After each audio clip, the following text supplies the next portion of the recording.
오늘 융려선교회로 함께 예배드리는 모든 분들에게 하나님의 은혜, 성령님의 감동, 또한 주님과의 교통하심이 넘치는 시간 되기를 주님의 이름으로 축복합니다.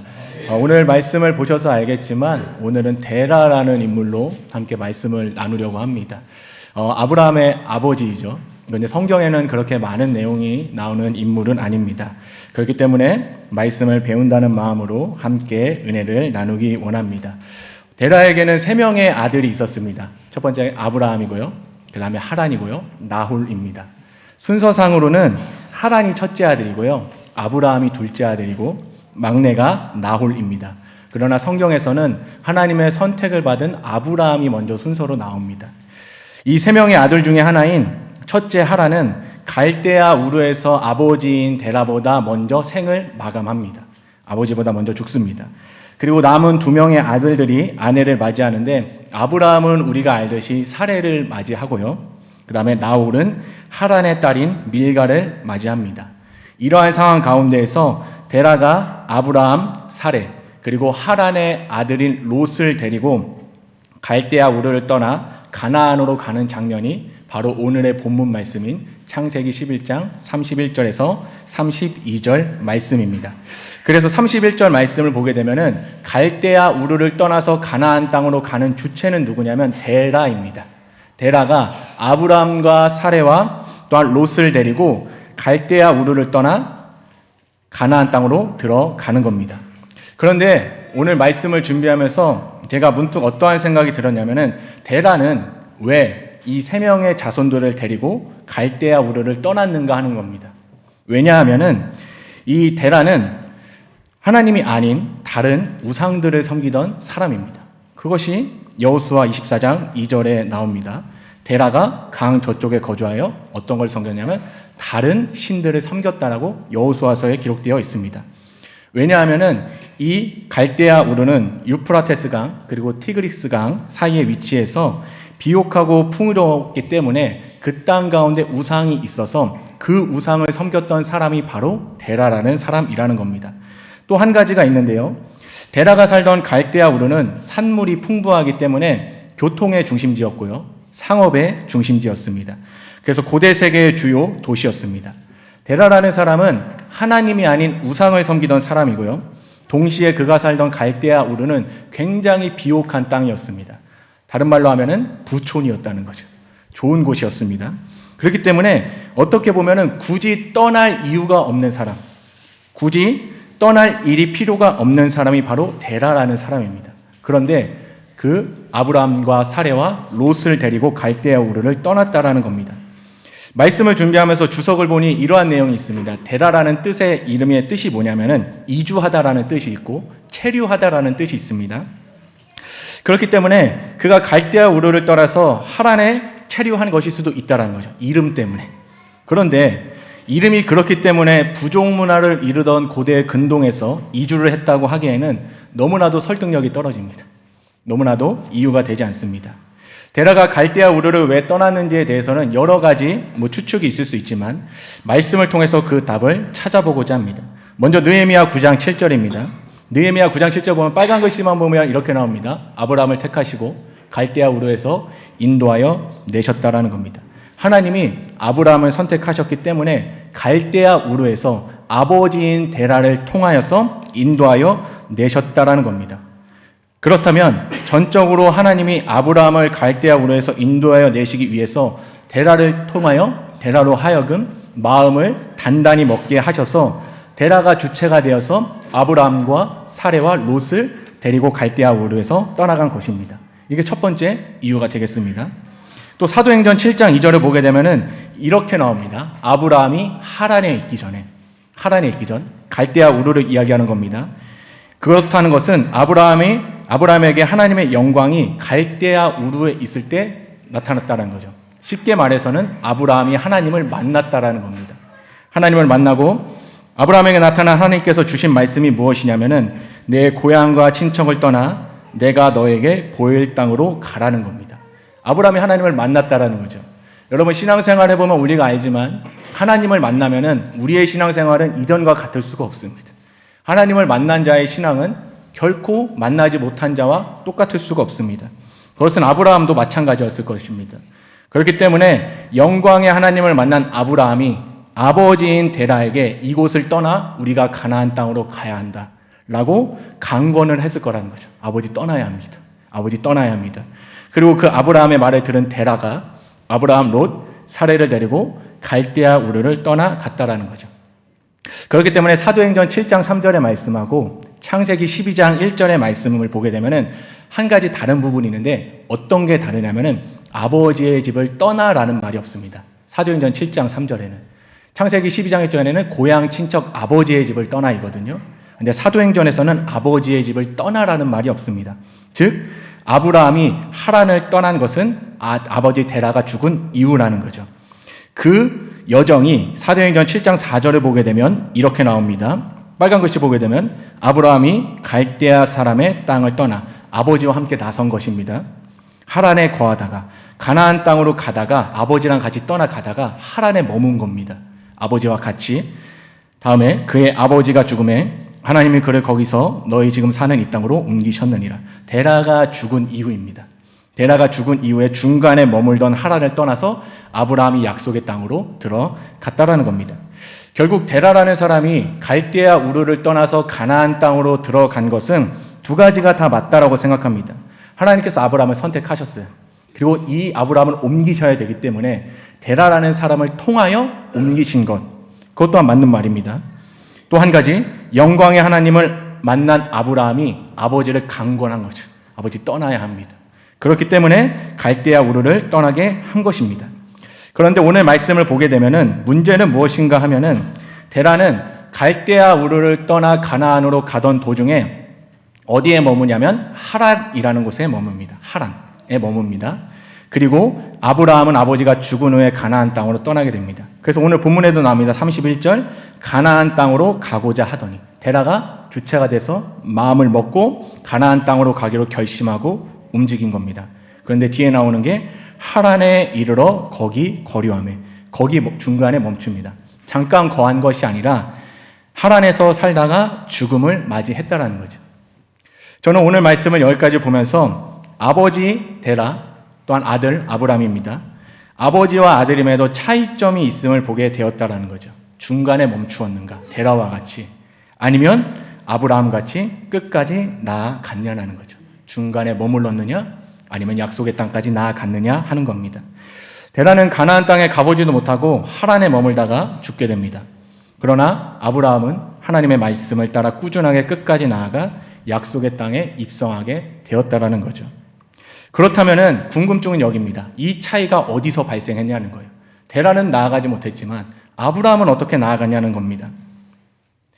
데라는 갈대아 우르를 떠납니다. 그런데 오늘 본문은 아니지만 다른 병행 본문을 보게 되면 차이는 뭐냐면 데라는 떠날 때 하나님의 말씀이 없이 떠납니다. 다른 말로 하면 하나님이 없이 떠납니다. 다른 말로 하면 자신의 힘과 의지와 능력으로 떠납니다. 반면에 아브라함은 갈대아 우르를 떠날 때 우리가 같이 말씀을 받듯이 하나님의 영광을 보고 떠납니다. 다른 말로 하면 하나님을 만나고 떠납니다. 그리고 하나님의 말씀을 따라서 떠납니다. 아브라함이라는 사람은 자신의 힘과 능력과 지혜로 떠난 것이 아니라 하나님을 만났기 때문에 떠난 것이고요. 하나님의 말씀이 있었기 때문에 떠난 것이고요. 하나님이 가라고 했기 때문에 떠났다라는 겁니다. 데라는 하나님 없이 말씀 없이 갈대아 우르를 떠났기에 중간에 하란에 이르러서 거주하게 됩니다. 이 하란에 거주했다라는 것도 참 기가 막힙니다. 왜 하필이면 하란에 거주했는가? 데라는 갈대아 우르에서 살았다고 말씀드렸습니다. 거기서 우상을 섬겼고요. 갈대아 우르는 고대 상업의 중심지, 주요 거점 도시였습니다. 그런데 하란도 어떠한 특징이 있냐면 갈대아 우르와 마찬가지로 우상을 섬기는 도시고요. 또한 상업의 도시입니다. 그러니까 번성한 도시라는 거죠. 데라라는 사람은 갈대아 우르를 떠났습니다. 그런데 자신의 힘과 능력과 지혜, 하나님 없이 떠나니까 어떠한 결과가 발생하냐면 사람만 달라요. 장소만 달라요. 그런데 모든 게 똑같아요. 다른 말로 하면 변한 게 없다는 겁니다. 내 힘과 능력과 의지로 나아가서 바뀔 줄 알았더니 바뀐 것은 사람의 외양만 다르고요. 장소의 모습만 다릅니다. 그러나 결국 본질은 똑같았다는 겁니다. 내 힘과 내 의지로 길을 떠나면 우리는 데라와 같이 반드시 익숙한 유혹 앞에서 멈추게 됩니다. 그것이 우리의 연약함입니다. 또한 변화를 위해 나아가더라도 지쳐서 멈춰버립니다. 그것이 우리의 한계입니다. 데라는 자신의 힘과 능력으로 벗어나고자 했지만 약속의 땅으로 들어가지 못한 것입니다. 그것이 오늘 본문에 나오는 데라의 모습입니다. 그것은 우리도 마찬가지입니다. 말씀 없이, 기도 없이, 하나님 없이 내 힘과 의지로 이루려고 하는 것은 교만이고요. 또한 우리는 마음을 먹었을지라도 감정에, 상황에, 또한 기분에, 작은 것 하나에 무너지고 넘어지는 것이 바로 우리의 모습입니다. 여러분, 데라라는 사람의 의지가 얼마나 강력한지 아십니까? 이 당시는 부족 문화입니다. 고대 근동입니다. 그래서 자기가 살던 터전을 떠난다라는 것 자체가 엄청난 결단입니다. 엄청난 의지입니다. 그 의지를 가지고 떠난 데라임에도 그는 중간에 머물렀다는 거죠. 그리고 중간에 머문 곳이 변한 것이 하나도 없는 곳에 머물렀다라는 겁니다. 반면에 아브라함은 여러 가지 실수가 있었습니다. 성경을 보게 되면 여러 가지 실수가 있었습니다. 없었던 것이 아닙니다. 그러나 그는 그럴지언정 다시금 일어나서 나아갔다라는 겁니다. 어떻게 나아갔는가? 하나님 이씨, 말씀 이씨, 하나님을 만나고 약속의 땅으로 나아갔다라는 겁니다. 그리고 결국 그는 어떠한 타이틀을 얻습니까? 믿음의 조상으로 불려지는 타이틀을 얻었다라는 거죠. 이것이 데라와 아브라함의 차이라는 겁니다. 저는 오늘 육려선교 헌신예배를 통하여 말씀을 나눕니다. 우리는 내 힘이 아닙니다. 내 의지가 아닙니다. 주님이 주시는 힘과 능력으로 나아가는 우리 모두가 되기를 주님의 이름으로 간절히 축복합니다. 여러분, 데라라는 사람의 의지가 약한 것이 아닙니다. 우리보다 강할 수 있어요. 그런데 그는 중간에 멈춰버립니다. 환경도 변하지 않고요. 사람도 변하지 않습니다. 그러나 아브라함은 실수가 있었습니다. 연약했습니다. 넘어졌습니다. 그러나 그는 다시금 일어났다라는 거죠. 자신의 힘과 능력과 의지가 아니라 주님의 말씀, 살아계신 하나님, 그분이 주시는 능력으로 나아갔다라는 겁니다.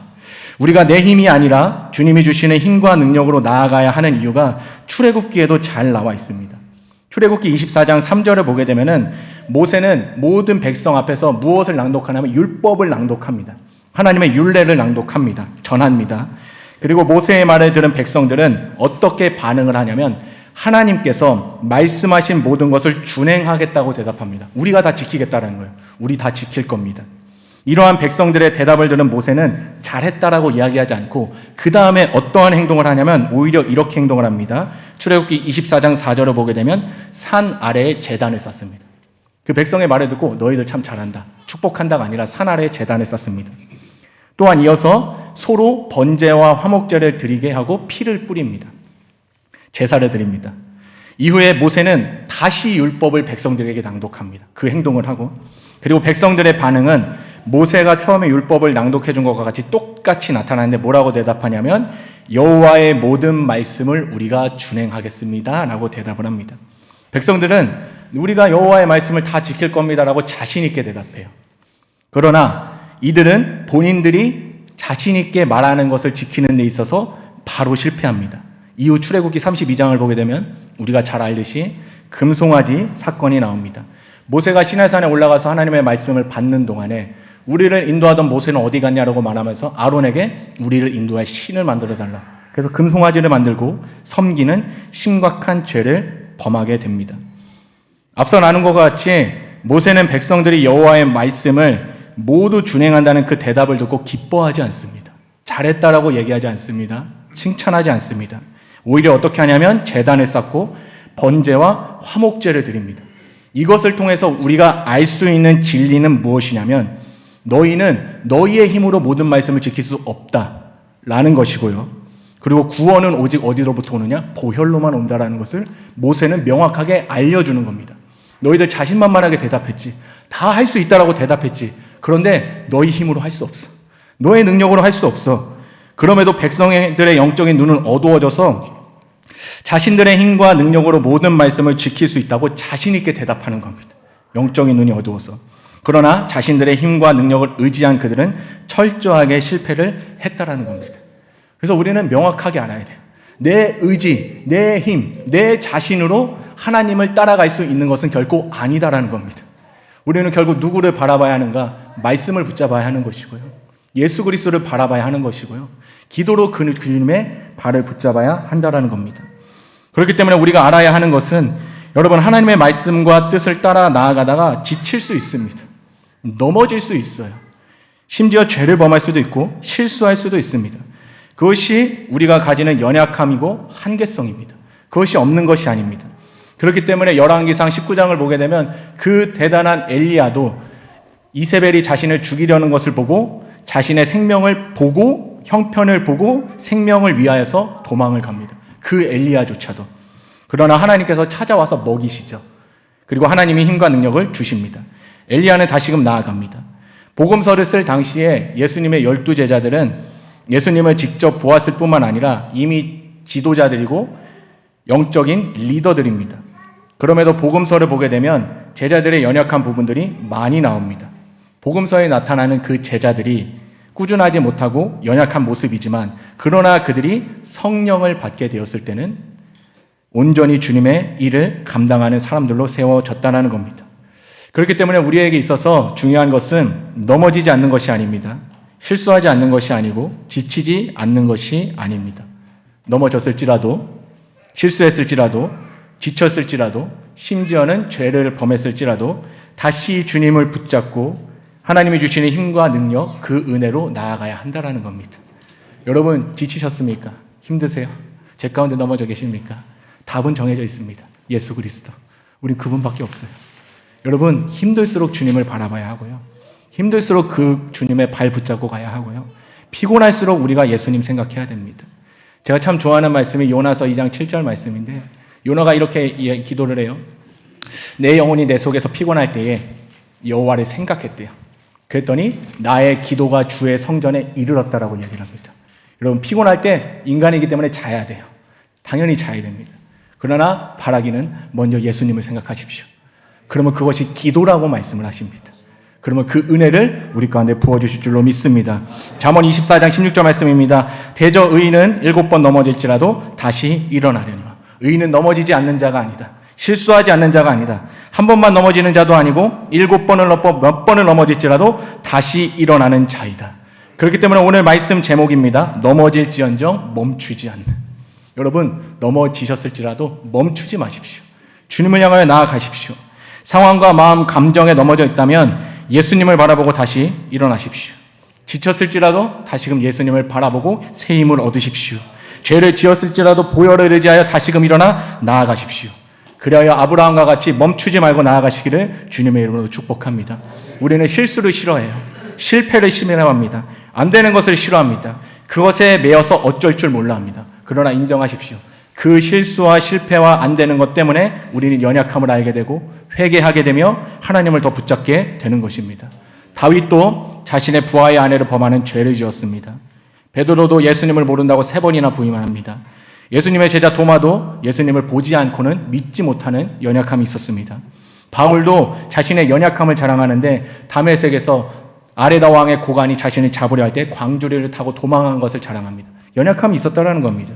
예수님의 제자들은 예수님이 잡힐 때 한 명도 빠짐없이 다 도망갑니다. 그러나 방금 말한 성경의 인물들의 공통점은 무엇인가? 넘어졌을지라도 죄를 지었을지라도 다시금 일어나서 나아갔다라는 거죠. 그렇기 때문에 주님의 은혜인 것입니다. 내 힘도 아니고요. 내 지혜도 아니고요. 내 능력도 아니고 예수 그리스도 때문입니다. 여러분 기억하길 바라는 건 믿음 자체가 능력은 아닙니다. 이것을 알아주셨으면 좋겠어요. 믿음 자체가 능력은 아니다. 왜? 돈을 믿으면 그게 우리가 말하는 믿음인가요? 사람을 믿으면 그것이 우리가 말하는 믿음인가요? 그것은 성경에서 말하는 믿음이 아닙니다. 믿음 자체가 능력은 아니지만 그러나 중요한 것은 무엇입니까? 우리가 믿는 예수 그리스도가 능력입니다. 우리가 믿는 예수 그리스도가 지혜입니다. 우리가 믿는 예수 그리스도 그분이 은혜이십니다. 그렇기 때문에 그분을 믿음으로 바라봐야 하고 그래서 믿음을 주시고 온전하게 하시는 이이신 것입니다. 사무엘상 30장을 보게 되면은 다윗과 그의 일행들이 자신들의 본거지인 시글락에 도착을 합니다. 시글락에 도착을 해요. 그런데 아말렉 사람들이 성읍을 불태우고 그의 자녀와 아내들을 사로잡아간 상태입니다. 다윗과 함께한 사람들이 얼마나 슬펐는지 울 기력이 없도록 웁니다. 그리고 나서 행동이 우리 같이 아말렉으로 가자 하면 좋을 텐데 다윗을 죽이려고 해요. 그때 나오는 구절이 참 중요합니다. 사무엘상 30장 6절 다윗이 크게 다급하였으나 그의 하나님 여호와를 힘입고 용기를 얻었더라. 그리고 나서 하나님께 묻고 아말렉을 추격해서 빼앗겼던 모든 것을 찾아옵니다. 우리에게도 다윗과 같은 상황들이 너무나도 많습니다. 나라 가운데도 있고요. 가정 가운데도 있고요. 교회 가운데도 있고요. 직장 가운데도 있고요. 관계 가운데도 있고요. 너무나도 많습니다. 그만두고 싶을 때도 있고요. 내려놓고 싶을 때도 있고요. 너무나도 지치는 상황들이 얼마나 많은지 모릅니다. 그러한 것들이 없다라고 말하는 사람이 거짓말하는 사람입니다. 그것은 목사인 저도 마찬가지입니다. 그때 우리가 해야 될 것은 그렇기 때문에 내 힘과 능력으로 이기기 위해 애쓰는 것이 아니라 그럴 때 우리는 주님을 바라보고 의지하고 붙잡으며 나아가야 한다는 겁니다. 그럼 반드시 은혜를 주실 것이고 모든 것을 넉넉히 감당할 힘을 우리에게 부어주실 줄로 믿습니다. 말씀을 정리합니다. 내 힘과 의지가 아닌 주님이 주시는 힘과 능력으로 나아가는 우리 모두가 되기를 소망합니다. 제가 몇 번을 나눴는지 모르겠지만 제가 또 좋아하는 말씀이 있습니다. 계시록 1장 8절을 보게 되면은 말씀이 나오는데 보통 시제는 과거, 현재, 미래입니다. 과거, 현재, 미래. 그것이 시간 순서가 맞기 때문입니다. 그러나 계시록을 보게 되면은 1장 8절을 보면 현재, 과거, 미래가 나옵니다. 시제가 조금 일반적이진 않습니다. 이제도 계셨고 전에도 계셨고 장차 올 자이다. 이 당시 로마서 요한계시록이 기록될 때에는 로마의 극심한 박해가 그리스도인들에게 있을 때입니다. 그러한 상황 가운데 하나님께서 확실하게 말씀해 주시는 겁니다. 그 극심한 박해 속에서 확실하게 말씀해 주신 겁니다. 로마의 극심한 박해가 있지만 나는 지금 있는 전능한 하나님이다. 과거에 있던 하나님 아니고 미래에 있을 하나님 아니고 너희들 아무리 극심한 박해를 당하고 있지만 지금 살아있는 전능한 하나님이다라고 하나님께서 요한에게 선포하여 주시는 것이고 그 사도 요한은 그 말씀을 듣고 성경책에 기록하여 준 것입니다. 여러분, 상황과 관계없습니다. 여건과 관계없습니다. 내 마음과 감정과 뜻과 관계없습니다. 하나님께서는 지금 살아계시는 전능한 하나님이십니다. 그 하나님을 우리가 영의 눈으로 바라보기를 간절히 소망합니다. 그렇기 때문에 여기 계신 모든 분들 마음이 어떻든지 환경이 어떻든지 생각이 어떻든지 형편이 어떻든지 지금 살아계신 하나님, 지금 살아계셔서 전능하신 하나님, 그 하나님을 바라보기를 간절히 축복합니다. 여러분, 대란은 시작은 했습니다. 그러나 중간에 멈춰서고 꾸준하게 나아가지 못합니다. 하나님 없이 자신의 힘과 능력으로 떠났기 때문에 그가 도착한 곳은 외형만 다르고 장소만 다르고 모든 것은 똑같은 것입니다. 변한 게 하나도 없습니다. 자신의 힘과 자신의 의지로 떠났기 때문에 익숙한 유혹 앞에서 멈춰선 것입니다. 더 이상 돌파할 힘이 없었던 것입니다. 반면 아브라함은 여러 가지 실수가 있었습니다. 그러나 결국은 약속의 땅에 입성해서 믿음의 조상이 됩니다. 그 차이는 무엇입니까? 무엇을 믿었는가? 무엇을 의지했는가? 무엇을 붙잡고 따라갔느냐의 차이인 것입니다. 여러분, 예수님을 깊이 생각하십시오. 예수님께 시선을 고정하십시오. 생각을 고정하십시오. 그분을 바라보며 나아갈 때 우리는 다시금 피곤한 손, 연약한 무릎을 일으켜 세우고 나아갈 수 있을 것입니다. 바라기는 육여선교회뿐만 아니라 자녀를 키운다는 게 또한 자녀를 양육하면서 또한 직장을 생활한다는 게 참 쉽지가 않습니다.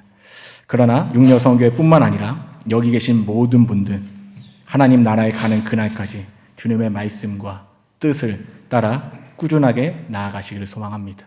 그렇다면 하나님께서 여러분들을 통해 이루고자 하시는 것들은 반드시 이루어질 줄로 믿습니다.